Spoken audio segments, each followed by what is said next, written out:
Primeira leitura da Parashá de Tzav, disse Hashem para Moshe para falar para o povo: ordene a Aharon e seus filhos, dizendo o seguinte: esta é a Torá, essa é a lei do Korban Olá, o Korban que é queimado totalmente para Deus.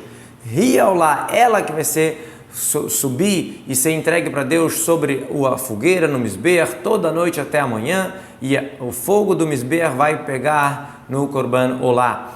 A linguagem Tzav, ordene a Aharon, vem falar que é uma linguagem de agilizar, miad, na hora, o Lidorot para todas as gerações. Diz Rabi Shimon, precisa agilizar justamente no local onde tem perda financeira. Como é que o Korban vai ser totalmente para Deus, queimado, não vai ser consumido pelo Cohen, não vai ser consumido pelo dono do Korban, então precisa frisar essa questão de tem que ser feito, tem que ser queimado totalmente para Deus, tem que agilizar nesse caso. Esta é a lei da Olá. O que vem ensinar aqui? Na verdade, vem ensinar sobre a queima desses halavim, dessas gorduras, sebos e órgãos que eram sacrificados, que pode fazer isso toda noite. E também vem ensinar sobre os psulim, sobre alguns problemas que podem acontecer no sacrifício. Alguns que se subirem ao altar sem querer, te deve tirar. E alguns que se foi para o altar não deve tirar. Porque quando fala Torá, essa é a lei, vem te ensinar alguma coisa, né? Zot Torá, esta é a lei. Vai te ensinar que existe uma regra para todos que sobem. Olha, subiu, tem que ficar. Mesmo que dá passul, se subiu, não vai descer. Foi para o altar sem querer, não tira.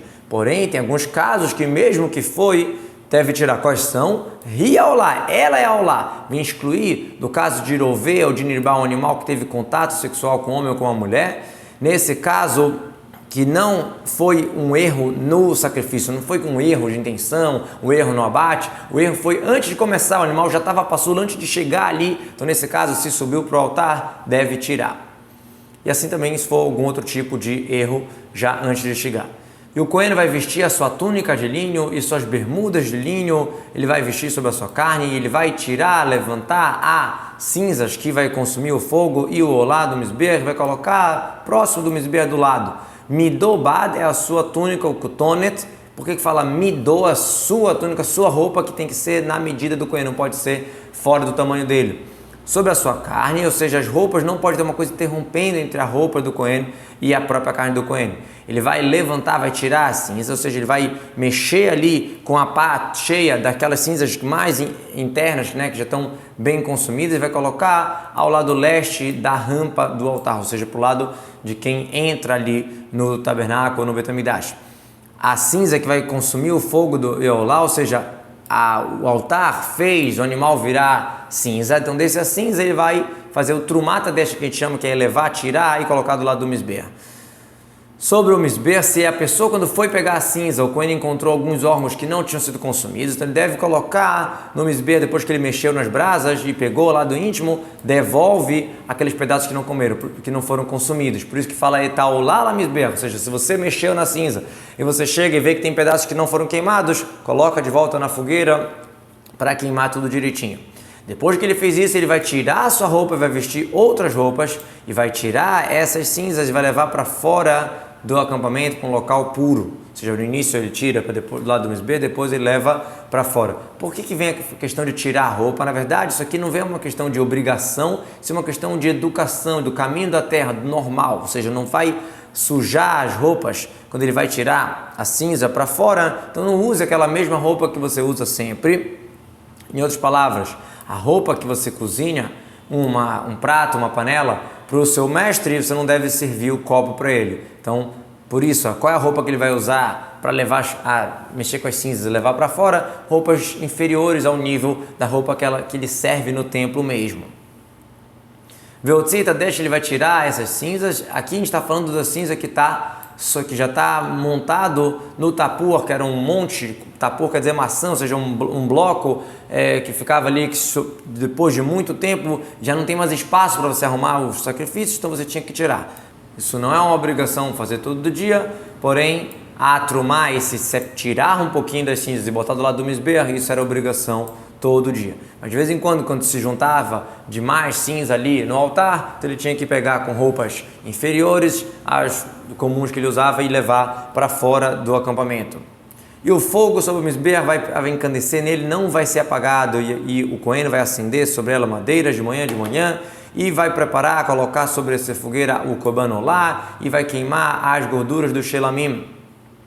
Por que usa de novo a expressão que vai pegar fogo no Mizbeach? Já falou isso antes, né? Várias vezes. Al-Mukdash, Mizbeach, Tukad, Estamid, várias linguagens. Na Guemará fala sobre isso e os sábios discutem lá a quantidade de fogueiras que tinha no altar baseado nesses versículos aqui. E vai preparar o olá, que é o olá de Tamid que tem que ser primeiro. Então, a primeira coisa que você vai queimar no altar é o Korban Tamid de manhã. Depois vem as outras coisas. Se, por exemplo, se tiver Korbanot do Shlamim, então vai queimar depois do Korban Tamid de manhã. E os sábios aprendem da palavra aleia sobre ela, ou seja, sobre a olá de manhã você vai fazer as gorduras do Shlamim, ou seja, todos os Korbanot que a pessoa quiser fazer, ela deve fazer depois do de manhã, mas antes do Tamid da tarde. Daqui a gente aprende que não pode ter nada depois do Tamid da tarde. A única exceção era o Korban Pesach, que foi ordenado especificamente para fazer depois.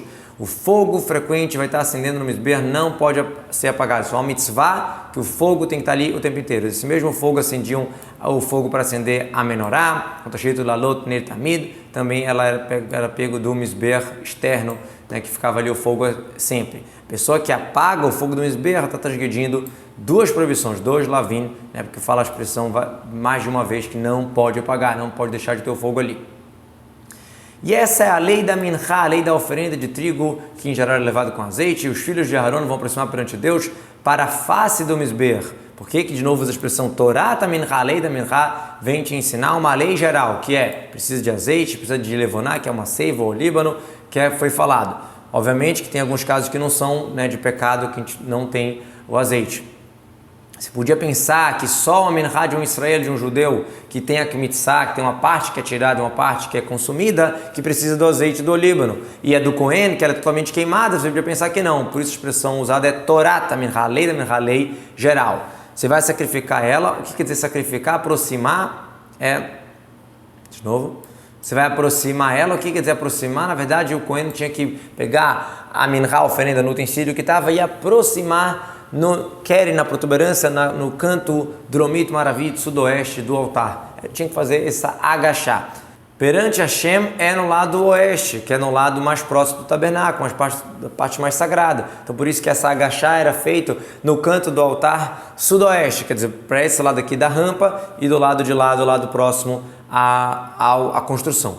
Na face do Mizbeach, qual é a face do Mizbeach? Por onde a gente sobe para o Mizbeach? É pelo sul, pela rampa, que é a face do Mizbeach, onde está a rampa. Então, justamente ali no sudoeste que se faz essa agachar, né, de aproximar ali. Não é sacrificar, não é fazer nada, é só aproximar. E ele vai separar dele o bekumtso com o kometz, que é esses 3 dedos, do trigo e do azeite, ou seja, pega dos dois. E também, além do kometz, ele pega toda a levoná, que é aquele olíbano, além do que está na minhá, e vai sacrificar um cheiro prazeroso, a sua lembrança, que é essa parte que vai ser queimada, é uma lembrança para Hashem.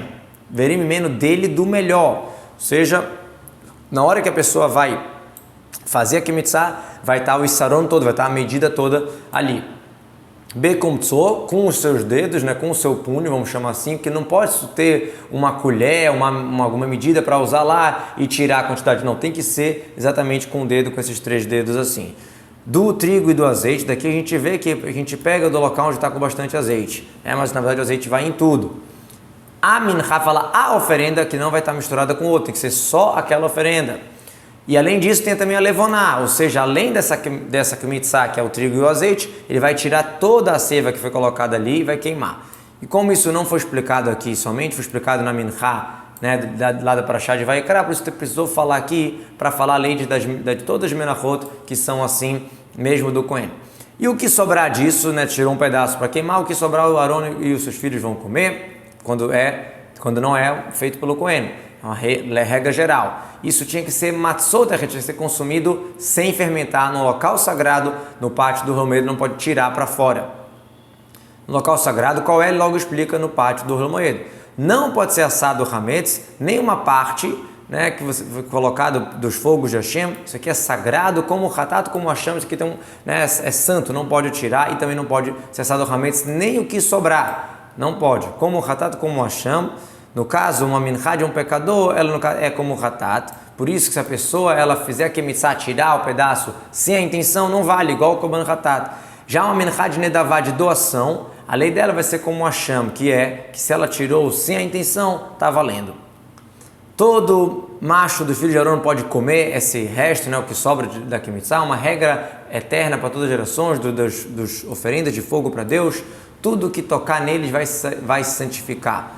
Todo macho, mesmo se for um defeituoso, um coelho que não pode servir no templo por algum defeito, ele pode comer desse resto da minhá. Por que tem que falar isso? Se vem falar do consumo, já está falando isso em outro lugar, que os coelhinhos podem comer dos sacrifícios. Por isso, somente vem ensinar aqui que mesmo os Balei Momin podem dividir uma parte, não só que eles podem comer, alguém pode dar um pedaço para eles podem também entrar na divisão dessa minhá, eles podem receber também uma parte.